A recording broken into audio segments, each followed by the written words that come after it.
Et donc là, depuis, effectivement, on parlait du retour sur site, et notamment en France. Donc on a toujours cet accord de télétravail qui prédomine et qui nous permet effectivement d'avoir recours jusqu'à 3 jours de télétravail par semaine. Et un mode de télétravail plus flexible qu'on gère grâce à une plateforme digitale aussi qui nous permet de choisir dans la semaine les jours, les demi-journées qu'on veut effectuer et travailler depuis chez soi. Donc voilà, donc notre challenge, c'est d'abord et avant tout d'assurer la santé et la sécurité de nos salariés sur site, mais aussi au global. C'est de donner du sens à ce retour sur site. Pourquoi est-ce qu'on demande effectivement de revenir sur site quand, vous le disiez tout à l'heure, finalement on s'est rendu compte qu'on pouvait aussi bien travailler de chez soi, donc quel est l'intérêt de revenir sur site? Nous, on part du principe qu'effectivement, Orange Business Services et le succès des équipes d'Orange Business Services pendant la crise, c'était basé sur un collectif qui existait déjà. Donc, si on a réussi à traverser cette crise aussi humaine à l'intérieur de l'entreprise, c'est bien parce que ce lien, il existait. Et donc, on part du principe que ce lien, il doit se nourrir, il doit s'entretenir. Et effectivement, il faut qu'on construise un monde et un mode d'organisation qui soit équilibré entre la présence sur site et puis le télétravail, et qui réengage. Donc pour ça, il faut donner du sens, et pour ça, la formation voilà. Et du coup, est-ce que ça vous a amené à revoir votre plan de formation ou en tout cas à faire de nouvelles propositions? On a mis l'accent sur des formations pendant la crise autour de l'ergonomie, du bien-être au travail, des postures, de l'équilibre vie privée, vie professionnelle. Ce que nous remontaient les salariés, c'est que l'expérience de télétravail, effectivement, c'était un gain d'efficacité, c'était aussi plus facile pour gérer la fatigue, aussi pour effectivement avancer peut-être en chambre sur certains projets et certains sujets. Mais ça se faisait au détriment parfois un peu du droit à la déconnexion de chacun, du fait d'être assis toute la journée. Donc, on a besoin de savoir s'organiser en télétravail. Voilà, en fait. Exactement. Et donc, on a mis l'accent sur toutes ces formations. Et donc, c'est vrai que je trouve, enfin, en tout cas, j'ai retrouvé OBS, Orange Business Services, dans les résultats de cette enquête. On a mis l'accent sur le management à distance, évidemment. Alors, même si on a un peu l'habitude, puisque finalement, manager 28 000 salariés en France et à l'international, ça implique qu'on ne se voit pas tous les jours et qu'on manage aussi des équipes qui sont à distance. Mais on avait peut-être un rapport différent au télétravail en France, et donc il a fallu, là pour le coup, accompagner tous les managers dans cette nouvelle pratique, le fait de ne pas avoir ces équipes sur site ou de ne pas pouvoir aller les voir régulièrement. Vous parlez beaucoup de l'onboarding.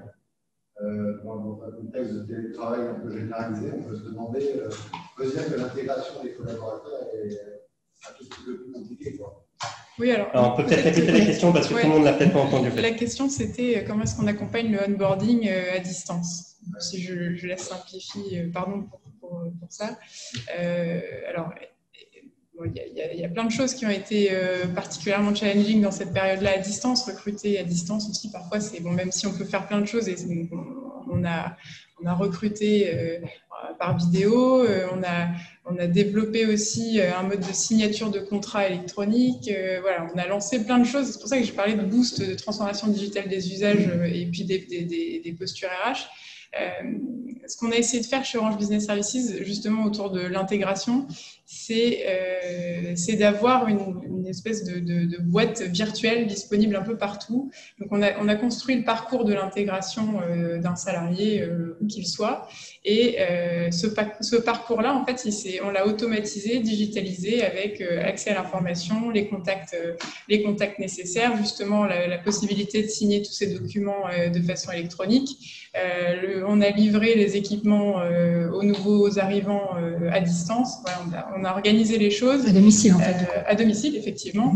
Et puis, les collectifs, c'est pour ça que le rôle du manager est quand même assez clé là-dedans, c'est d'accompagner le collectif, d'intégrer quelqu'un à distance dans un collectif, etc. Et donc ça peut se faire, et c'est effectivement, je pense que c'est quand même dans un mode un peu de crise, et on a hâte de pouvoir rencontrer ces nouveaux collaborateurs aussi pour les intégrer dans un collectif un peu plus en mode présentiel. Et sur l'espace de travail, du coup? Et sur l'espace de travail, alors ce que je peux dire sur ce sujet chez nous, on avait quand même déjà pas mal de projets en cours, justement, parce que donc, au sein de nos équipes, et notamment les équipes IT, mais pas que, on est en plein déploiement massif de l'agilité dans toutes nos pratiques, et donc les espaces de travail doivent évoluer pour permettre ces pratiques-là.